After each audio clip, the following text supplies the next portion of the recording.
Hey guys, Scott here. This is a Ford Explorer 4.0. This is going to be Evap canisters, EGR valve, and PCV valve on this thing. Hopefully you're finding this video from my last video. I'm going to include a lot more knowledge in this one and give you much more tips. So let's get started. This underhood label lets you know some important information such as your year. This one is a 2002. Next, we're going to show you that it is a California emissions. If your underhood label says California at all anywhere on it, consider your vehicle a California emissions vehicle. Next, it's a 4.0 liter. If you have a different vehicle, it'll be something a little bit different. Here's the engine family number if you need to buy a catalytic converter or get proper parts, and the list of the emissions components on your vehicle. I'm going to be showing you your PCV valve. Got a little light shadow right there. Sorry about that. And your EGR system, which will include the VSV or the vacuum switching valve, the DPFE, which commonly goes bad, and the EGR valve itself. Also going to be showing you the Evap canister purge solenoid under the hood, give you some information about that. Show you the canisters down on the bottom of the vehicle above your gas tank and the hose to the solenoid.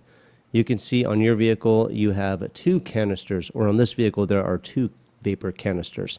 First, we're going to get started with the EGR valve system right here on top, right under the firewall.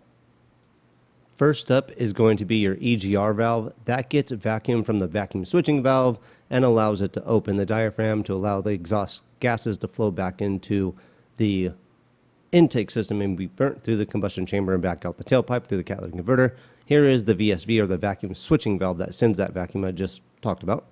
Most commonly going bad on this vehicle is the DPFE sensor. This tells the computer that your EGR valve is working, and from experience, most common bad.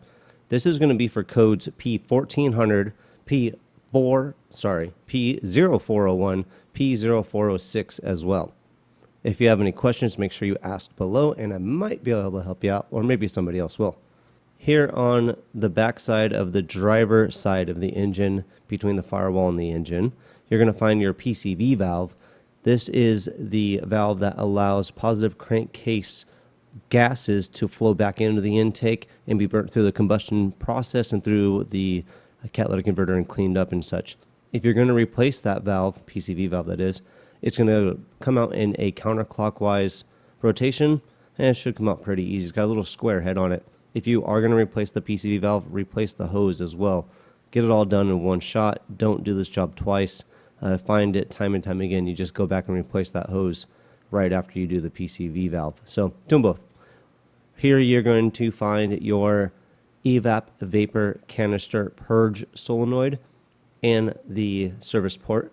This solenoid is responsible for allowing vapors from the fuel system to recirculate into the intake system and through the combustion process and out the tailpipe again.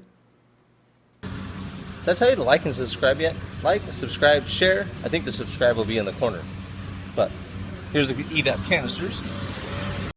Hey, there's also links in the description for parts and tools needed to replace these and codes that these parts might cause.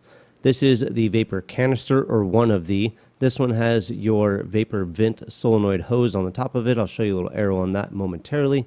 Before we show you that, this is your first vapor canister. Remember on the label at the beginning of the video, there was two canisters on that label. So here are both of those canisters. Canisters rarely go bad. I don't see them go bad often. If you do, they usually have a crack or something visibly wrong with them. But they do go bad. So if you think you have a vapor solenoid problem, which that hose goes to, you'd have a problem pumping gas and such. Thanks for looking. Like, subscribe, share. I'll see you guys on the next one.